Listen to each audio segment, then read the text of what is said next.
Hey, it's Carter Craft with Craft Customs again. And you know, we do a lot of truck steering wheels here at Craft Customs. We do a lot of all types of steering wheels, but you know, there are more trucks on the road than anything. There's between the top manufacturers, millions are produced per year. And guess what? Leather doesn't last forever. It wears out, just like your leather shoes or your leather jackets wear out over a period of time. Why would we expect anything different from the leather on our steering wheel, which actually gets handled more and touched more and used more? So automotive leather is treated in a different way and tanned in a different way than regular upholstery or garment leather. It's treated so that it can handle the extra hand, sweat, and everything else that we put on it. What it can't handle is alcohol, gasoline. So hand sanitizer is virtually pure alcohol. So don't ever grab your steering wheel with wet hand sanitizer hands. Dry them off before you touch your steering wheel, or you will start to break down that top coat.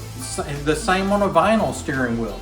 Alcohol just breaks down those top coats in automotive interiors. So anyway, this was off of a Chevy Silverado, a 1998. Turned out just looking gorgeous, back to factory new with that matching graphite leather to the back hub. And then the customer went with a contrasting baseball stitch in a lighter gray thread. So really going to bring his interior back to new, back to life, but also with a little touch of custom to it. So reach out to us here at craftcustoms.com. We are here to help you make the interior of your vehicle look and feel new again. Craftcustoms.com. You're going to love what you get. We guarantee it.